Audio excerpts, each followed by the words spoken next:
Hello, everybody, and welcome back to Divided. No, you can cut that out. You know what? Let's let's let's just see. Maybe we can cut this out later. I think what you're trying to say is divided. No, See? Welcome. you're listening to United We Stand, Divided We Podcast. This is episode 3.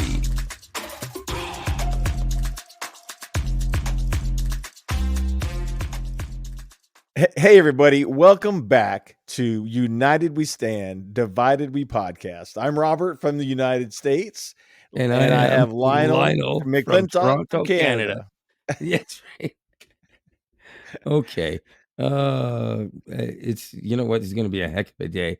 Uh, um, we have a couple of things we want to talk about today. Some interesting stuff. I don't know why my light is all messed up. I got it too much to the side here, but I'm going to put up with it for now. Hopefully you can too. One of the things we're going to talk about is because there's elections coming up in both countries in the not too distant future. We thought we'd just kind of compare the way things work, how elections work in the United States versus Canada, and maybe we'll mention a couple of things about how laws are done in Canada versus the United States, which are eerily similar and have only minor differences on the way we actually create and make laws that, in many cases, most of us don't think should exist. In some cases, we think there should be ones that aren't there. But Right. that said, we'll start off with the biggest difference in Canada and the way elections are run is, and don't get me wrong, there are some similarities. It's so different, but there is a similarity. For instance, when you vote for the president of the United States, you don't necessarily get that vote to count unless the Electoral College has enough and says, okay, we'll insert him in this particular state. Is that correct?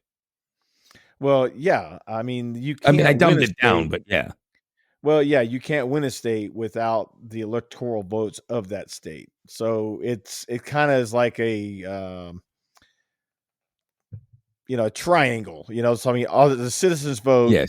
Then the state says, okay, most of the citizens voted for this person, and so then we're going to cast our electoral votes for this person, and then at the end, whoever really has the most electoral votes wins the presidency. But ultimately, it's Which decided by the majority of what the yes. popular vote is as well. But the last several, I think, the popular Yeah, vote has been different from both cases electoral of vote. Bush, So, both cases of yeah. Bush So it hasn't always and been the the Donald same. Trump, Yeah. and to some extent, in a couple of states, even Biden got away with a couple, and that's true. Yeah. Although his popular vote win was legitimate in virtually every other state, in some cases by a landslide. But in Canada, we don't vote for the prime minister at all.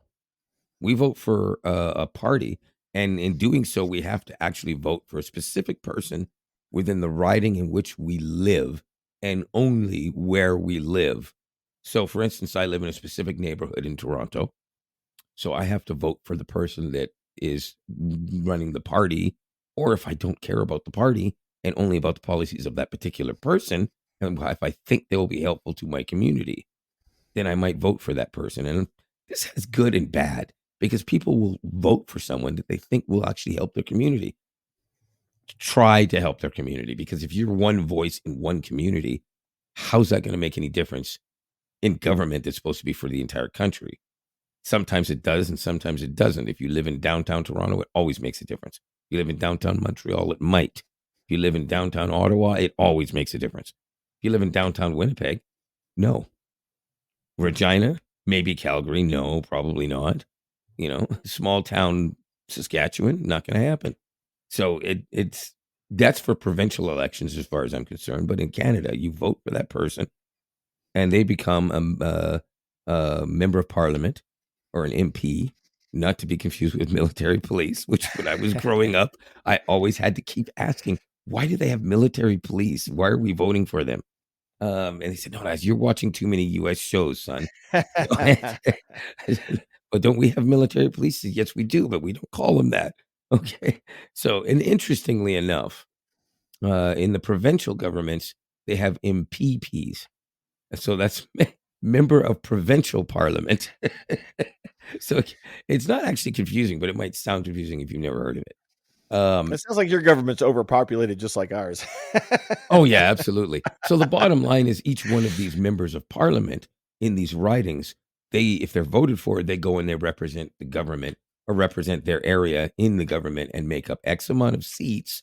So you get beyond the threshold and your government gets what's called a minority government. We have more than two parties. So, um, and usually it's Wow. only two that make any big difference, but sometimes three make a huge difference. So, right now, for instance, the Liberals have I believe it's a minority. I don't think they made a majority. I can't remember because I'm starting to care less and less because I haven't seen a good politician in a long time. But nonetheless, um, I don't remember what that. I have to look that up, but I don't remember how many seats they need. It's probably 150 or 60 or 70 or something along that line. And once they get above that threshold, they would have probably a minority government because the other two parties are going to be split up to a certain point, and the one that has the second most becomes the official opposition, and that gives them a huge amount of voting power.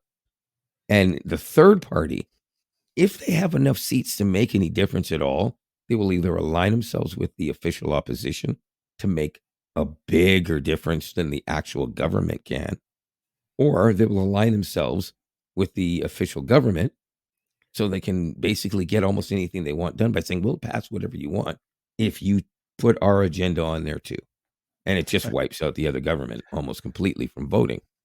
And it's kind of dumb, but we still have a Senate just like you do, but it's not just like yours at all. Our Senate, I actually don't know what it does. They're appointed at some point and they're for life. They're there until they die, Really? making Oh, however wow. many hundreds of thousands of Okay. dollars until they die. And that's it. They're not replaced unless they die or if they choose to leave.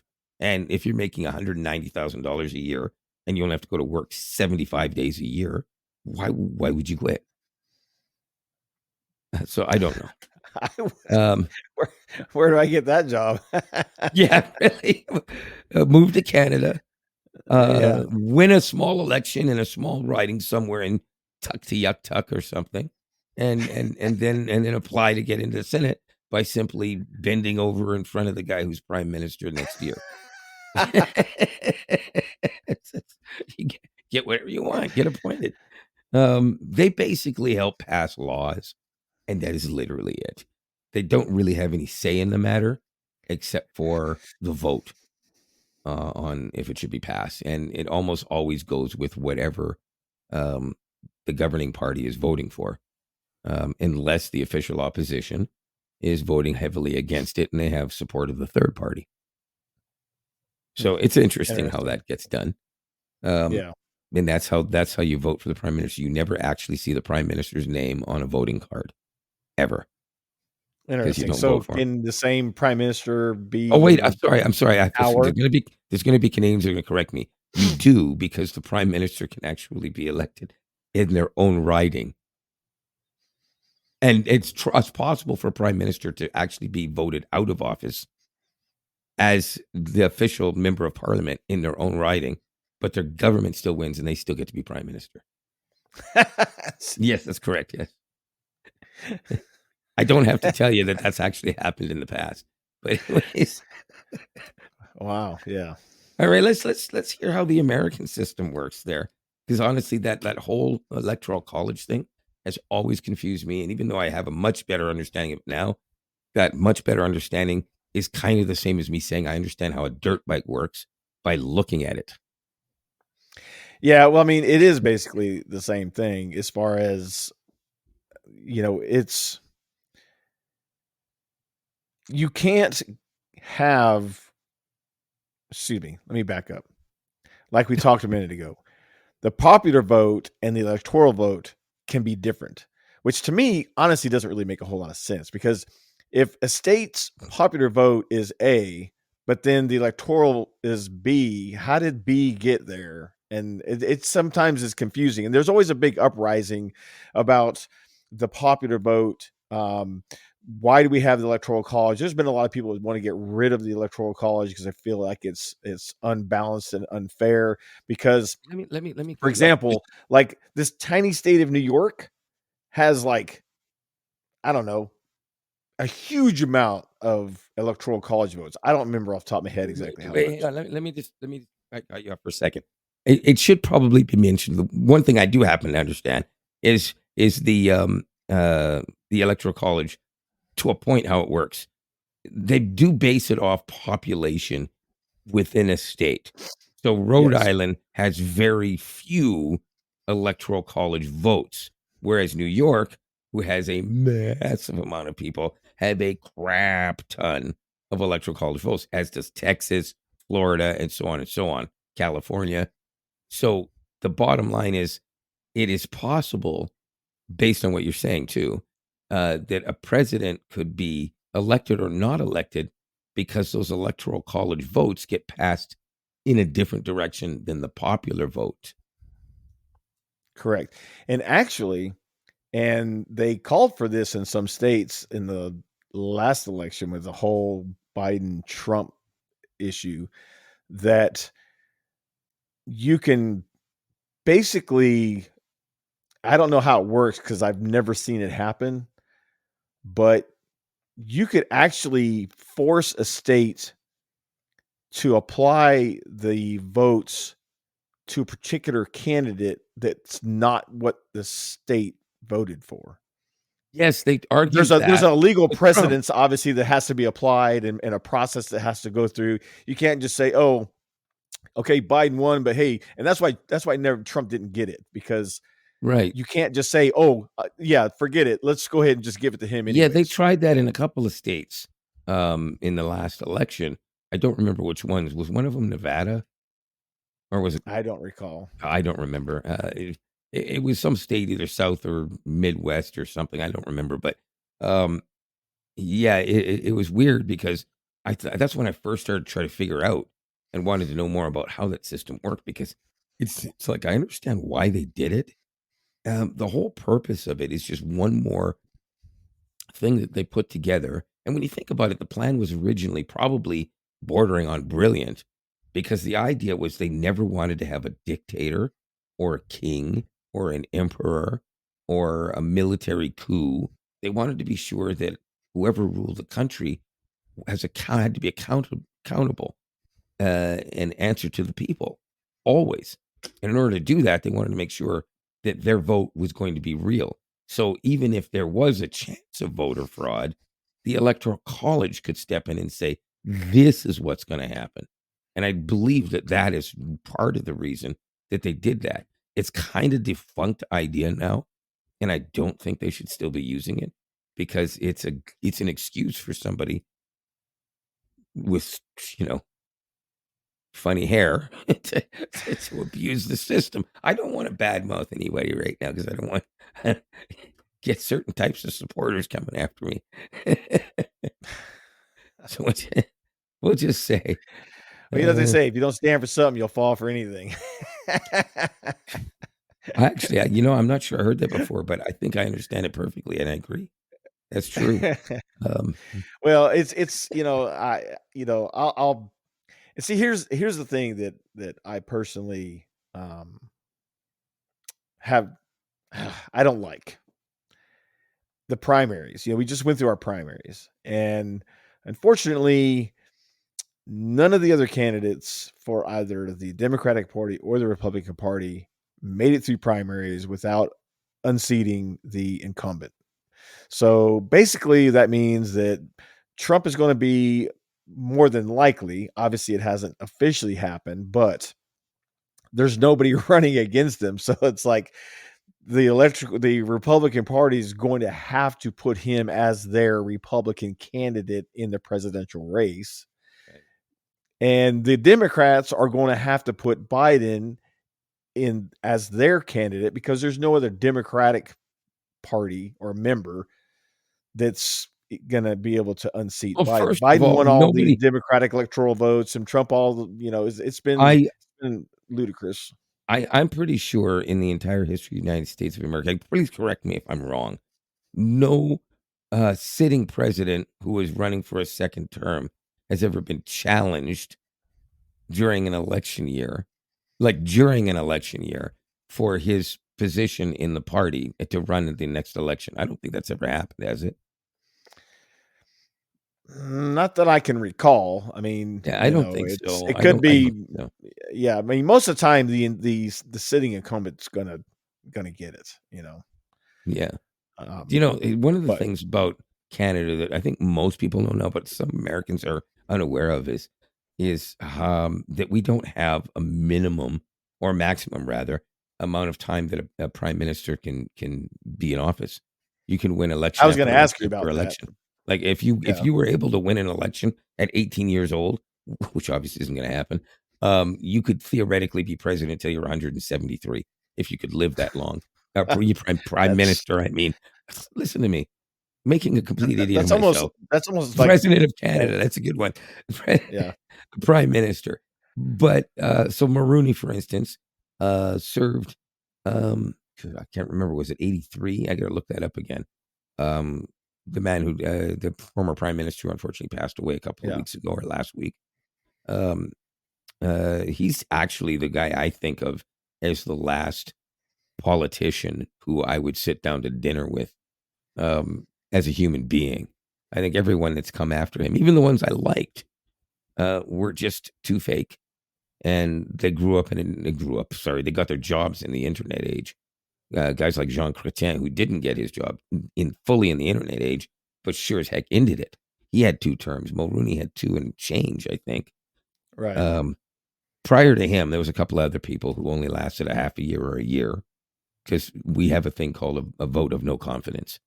When they do their budget, shortly after they form their first government, or several months or whatever it is, um, that's a chance for opposition parties to band together and say, "Let's vote no confidence and get them out of here." Right. Um, and it doesn't work if the sitting party has a majority government because they're going to lose the vote because they don't have enough votes. But if they have a minority government, it only takes 50% to beat them, not 51, 50, or maybe less if it's a small minority. Okay. Because you can basically be the form the government with barely over 40% of the vote. If the other ones are split enough and you have the biggest vote, you get a minority government. The other two combined can wipe you out. And it's happened a few times, a couple of times in a row in the 80s where we had 2 prime ministers that lasted less than a year, and one less than 2 years and the other one only a few months before a vote of no confidence. And the Yeah. first time that I remember that happening was after Trudeau, the elder Trudeau, Pierre Elliott, the father of the guy now. um, he didn't, I don't think he lost. I think he just decided not to run. And whoever it was in the Liberal Party actually did win. Yeah, that's right. Somebody else in the Liberal Party ran in his stead, and they won the election, and it was terrible. And only a few months later, or several months, whatever it was, they just said and voted no confidence, and they had to actually have another election. And Trudeau came back out of retirement and ran the country for another 2 years or 3 years or something like that again, and finished a whole another term before he finally retired permanently. So he was president or prime minister of Canada for the very better part of just over 16 years. Yeah. Yeah, Yes. I don't I agree with these kind of terms like that. I'm glad that we have 4-year term with a you didn't always. 2-term maximum. You That didn't. You that, that didn't always. Our terms are technically 4 years, but we can do a maximum of 5. But there's a number of reasons why they almost always called 4. A fifth year would almost always spell the death knell of a government because people would say, "Oh, you're on your last year. You don't care anymore. We're not going to vote for you, even if you do it right." So governments started to figure that out a long time ago.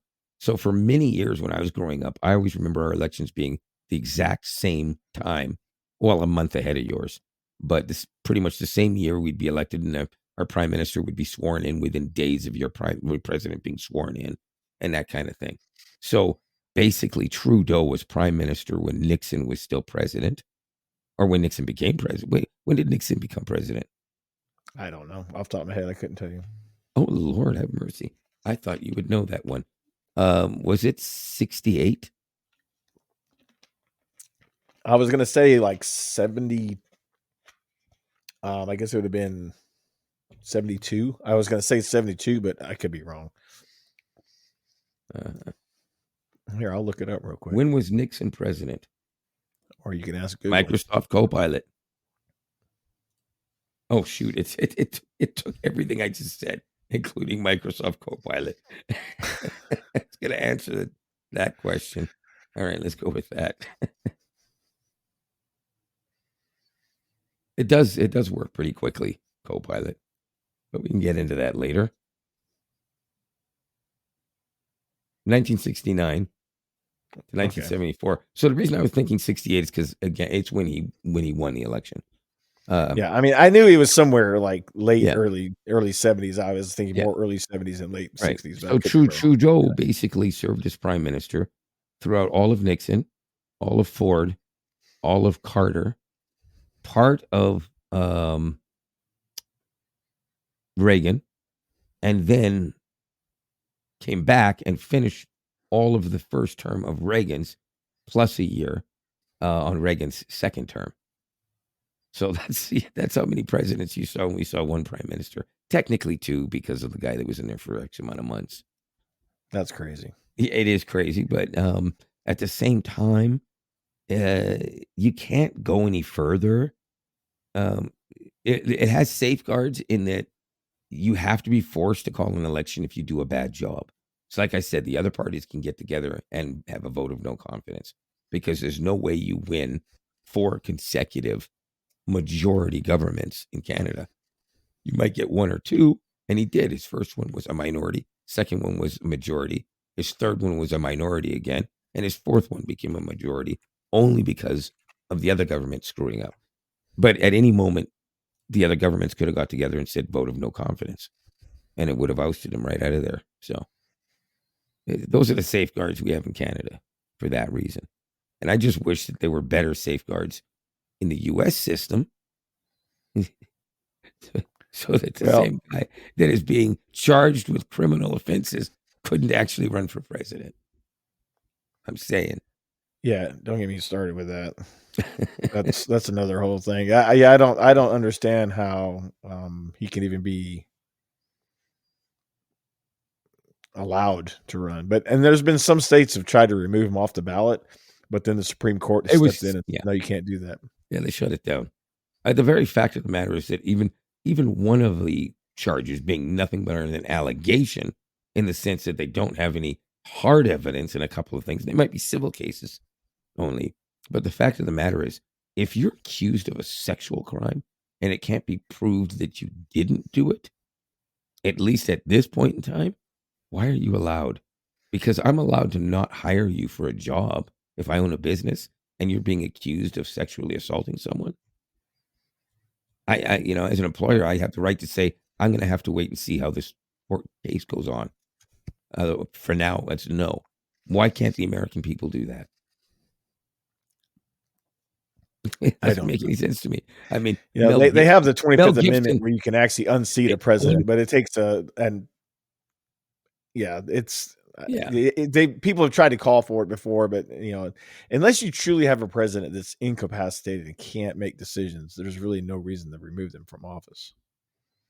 Well, you know what I mean. I agree with that to a point, but at the same time, keep in mind what you just said might sound to some insurgents as a cry for saying, yeah, you can't take him away no matter what he does. If you're trying to create riots as the leader of a country, you're going against what the presidential powers have been written for the presidential powers in the first place. And it's always been that the president is there to serve the people. And if the people don't want the president, then they just vote for somebody else. And nowhere in American law does it say that a president can pardon himself. And if he tries to write that into law, what idiot is allowing that to happen? Yeah, I don't know. This Oh this my God, why is my energy saver turned on? I'm sorry. I'm afraid this is gonna talk amongst yourselves for a second while I fix this. Excuse me. This is embarrassing.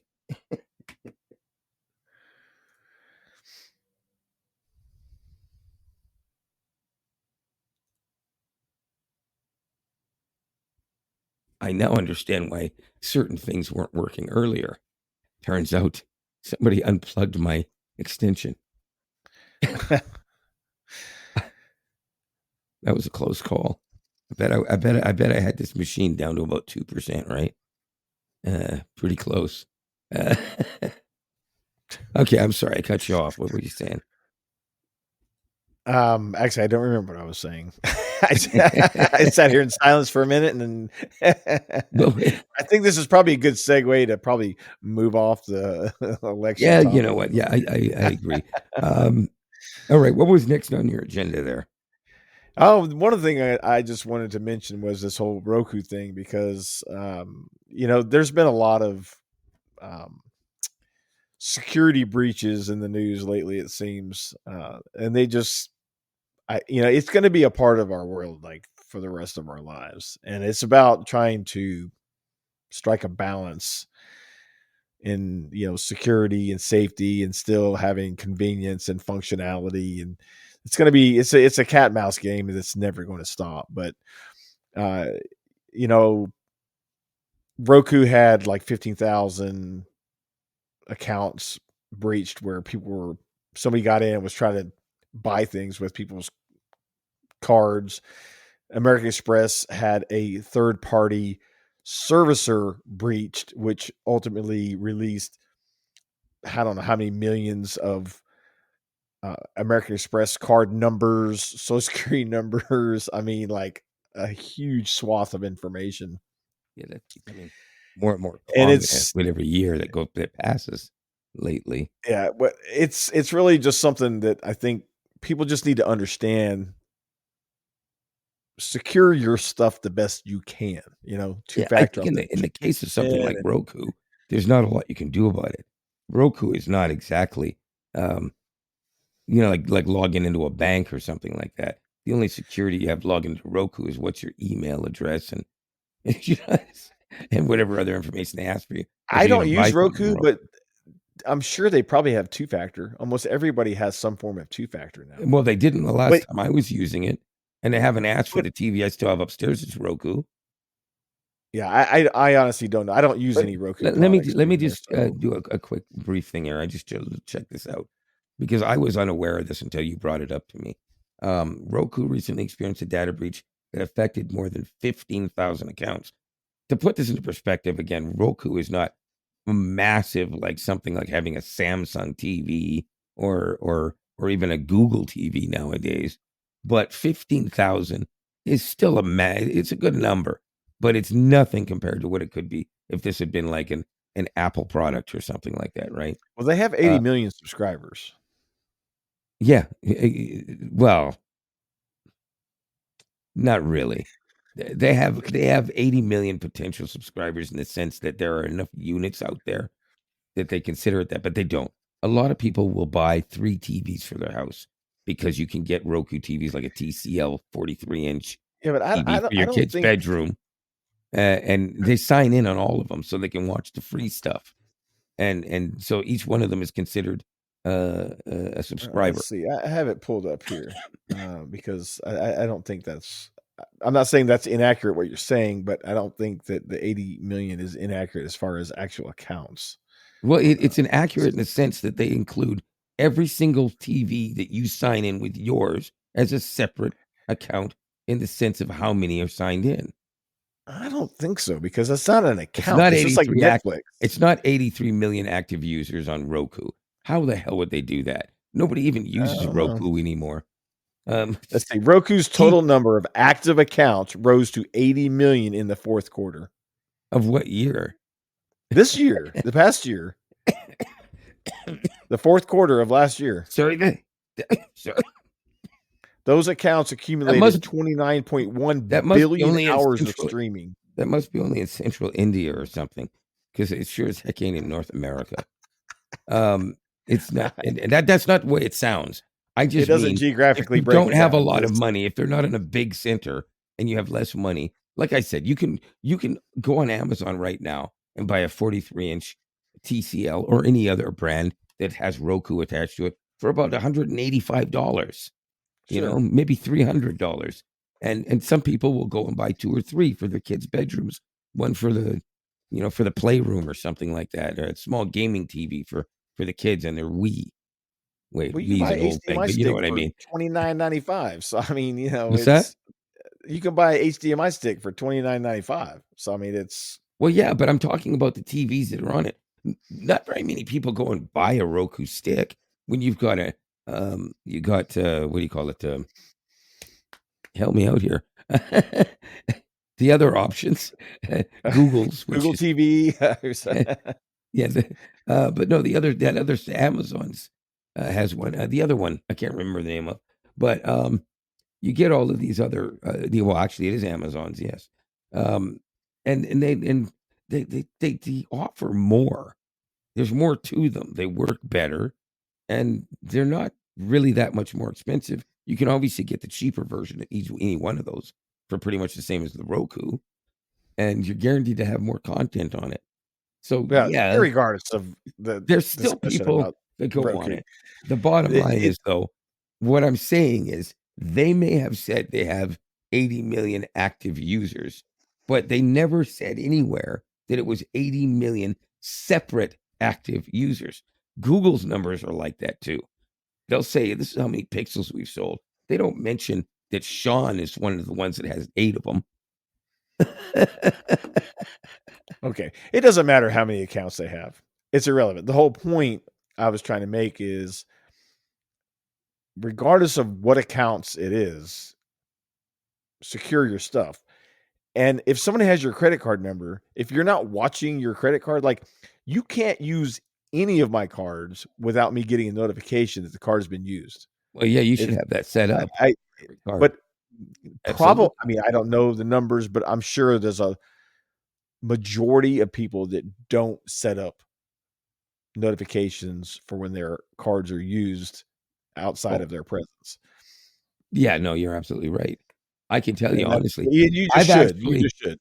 I've actually called either the bank or whatever credit card company I was dealing with a couple of times and said, "What is this? I need to know what this is," in a panic because I didn't know what it was I got a notification about. Of course, after some investigating, I discovered it. It was something I purchased in a place I'd forgotten I'd gone to.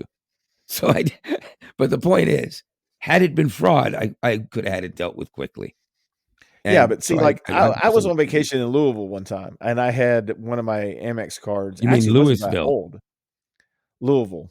I'm sorry. I actually hadn't had Throwback to this last card week. that long, and we were sitting having lunch, and all of a sudden I get an alert that my card was used at a Target in Michigan somewhere for like $190. Well, and it was actual card swipe, it said. So I'm like, okay, first off, I'm not in Michigan. And so that That's right a off the bat. So mistake. I didn't panic. I mean, I just went into my app, I froze my card, and then literally minutes after I froze my card, another charge came through for 400 some odd dollars from another store that was Wow. immediately declined, of course. Yeah. So, but see, that's the importance of making sure you have access and notifications And I because like had I that you not, mentioned I would have still got my money back, but it yeah. might have been harder or it might have been more of an issue because I called American Express as I got an and said, "Look, I froze my card. This charge is fraudulent. I'm not there. I froze my card. Please deactivate it. Send me a new one." And they took the charge off my card within a couple weeks, and no harm, no foul. But if I wasn't watching it, the 180 might have been 1,800 or something, Easily. and it'd been harder to deal with. Well, So first of all, had you not been paying attention, you would have been down another 400 and some odd dollars beyond that right, very same day, just that quick. right. And if that had gone through, it likely would have wiped out the because you notice the first one was 100 and something you said, right?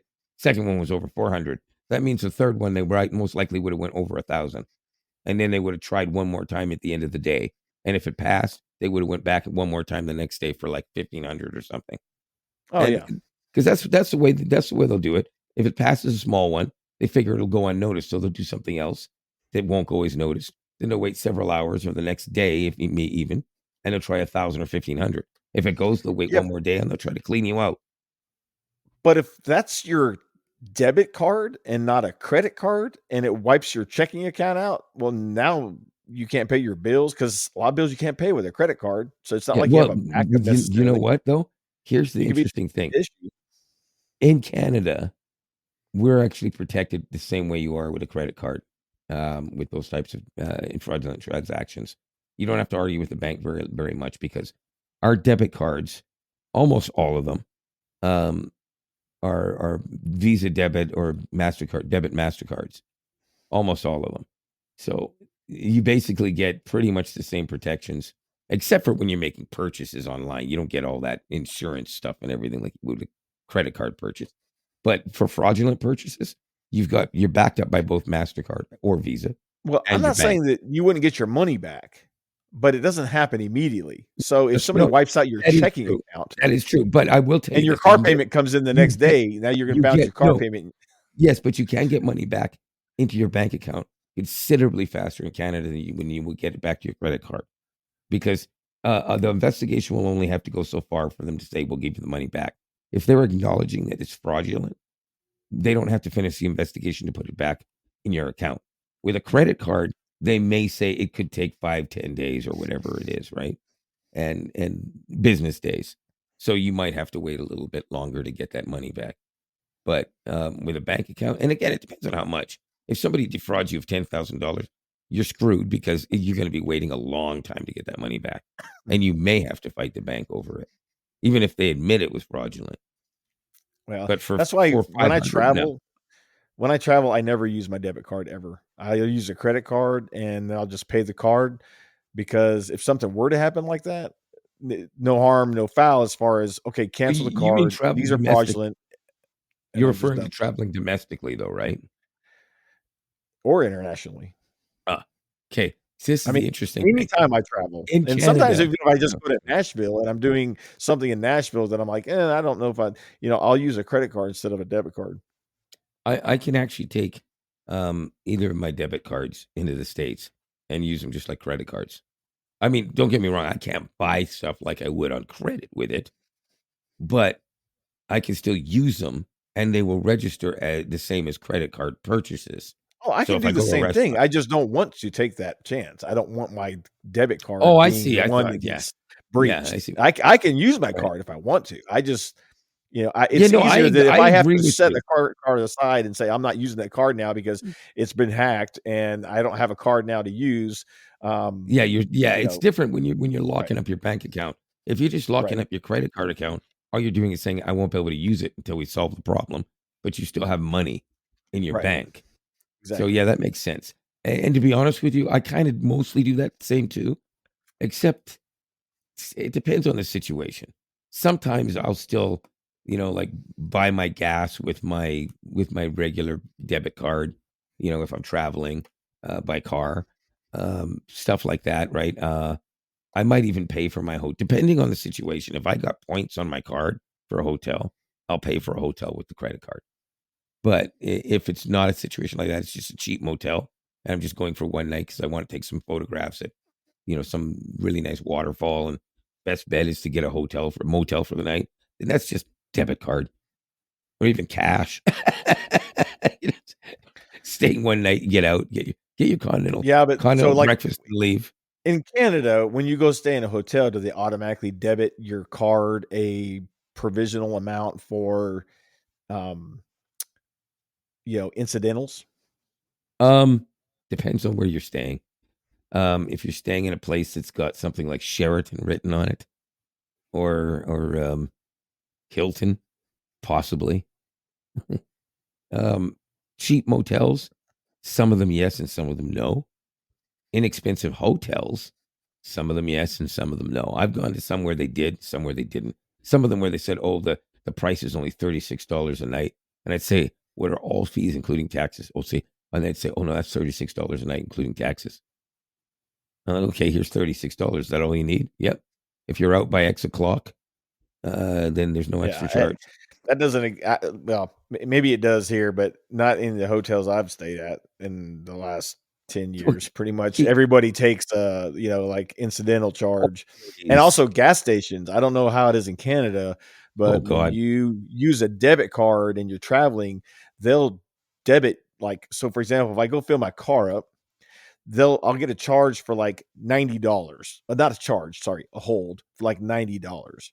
And then when I'm done filling up and the transaction completes, then it does another hold or actual debit for the amount of the gas, and then the hold for the 90 falls off my card. But nonetheless, it's holding that amount. So that's why I don't use I my debit card. I will tell you exactly what happened to me with my brand new Canadian Tire Triangle Mastercard that I just got the other day. I don't have the physical card yet, but of course, as you know, a lot of credit card companies, you actually do your application online right on your phone, and they'll tell you, here's everything you need. You can make purchases right now online. Go Right. nuts. So, of course, I'm like, I'm going to put some gas in my car. I only need about 18, $20. That's about it, right? I go to the gas station, freaking thing won't tap. These gas stations, I mean, all these new pumps have tap right on them. But when they first did it, they would take $200 or $300 to hold, much like what you're talking about. And then you'd make your purchase, and that's done. But the hold stays there for however many days before you finally get Right. it back. Well, okay, this is not the credit card. I just got it. I don't even have the physical card yet. I don't want them holding $300 or whatever it is, right? And I don't think they do that. I think they took it away. And I'll explain how that works in a second. I went inside and I said, I want to buy. Can I do this the same way as if I was inserting my card in there, but tap with my phone? Guy couldn't understand anything. So long story short, I finally got him to just do it. And I said, put $25 on.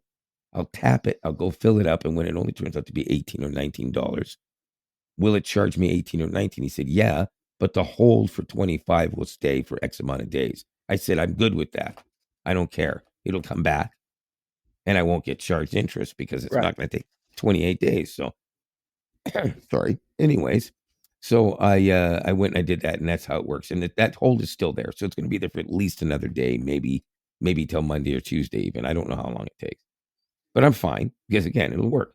But here's the thing: when you put your card into the thing, it always if it doesn't work, it'll say something like can't read the swipe, which is stupid because it's only supposed to read the chip and pin, which we do exclusively in this country now for many years now. Swiping is a no-no. It's too easy to Oh, steal that yeah. information. So the chip and pin is the second safest way to do. Well, tap is the easiest, as safest. Tapping with your phone is by far safer than tapping with your card.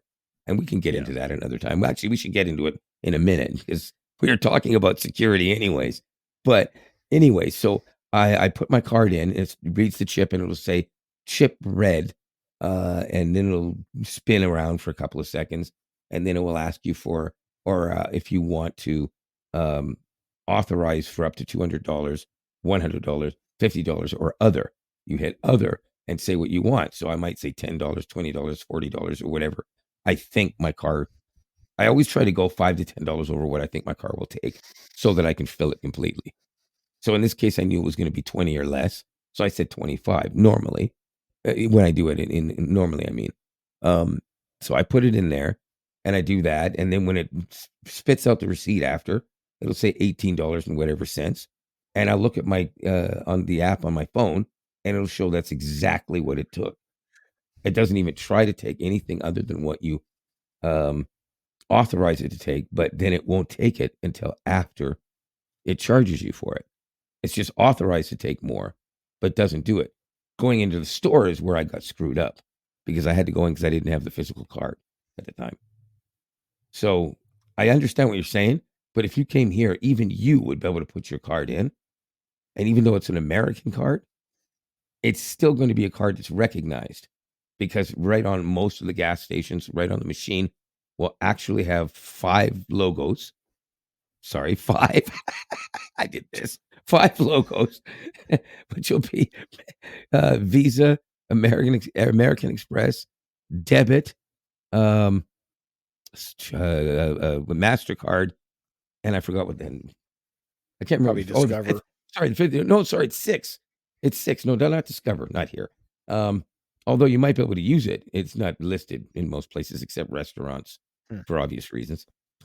But also it should be 7 actually, or 6 or 7, whatever, because it will show usually an Apple Pay and an Android or Google Pay symbol as well.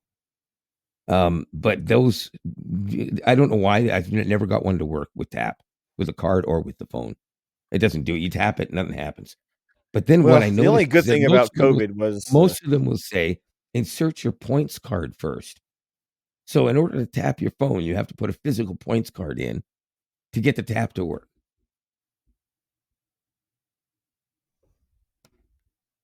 I know, dumb. But the bottom line is, if you came to Canada right now, you could fill your gas up and only pay for what you needed, no hold on anything else. But that wasn't That's good. true 3 years ago. That's only recent, since COVID. They did it since COVID because there is no gas station in Toronto at all that will allow you to pay for gas after you put it in. You have to prepay everything. So they had to open it up and not hold. Because imagine if they held everybody's credit cards and debit cards just for Well, yeah, it could bucks be worth of it could gas. cause somebody a problem. I mean, Yeah. but that's the only good thing about COVID was the fact that it caused a rapid implementation of tap and pay and some of these digital means of payment and not Yeah. having to physically touch cards and cash and all that. That to me, that's the only positive that came Well, out of it. be clear, it was positive for you guys. For us, it was status quo already for several years already. Yeah, well, we didn't have that much, and it's even the small merchants now. I can tap and pay, and matter of fact, there's some like when I go to a Predators game, there's a lot of the vendors there that won't take cash at all. They say no cash. That you Oh no, have yeah, to no, we have pay that. with debit, credit. Most of them are Yeah. tap or yeah. So My I my think it's biggest great. issue, in all honesty, is going to a place that I've been told about for years. You got to go to this place out by the airport. They have the best food.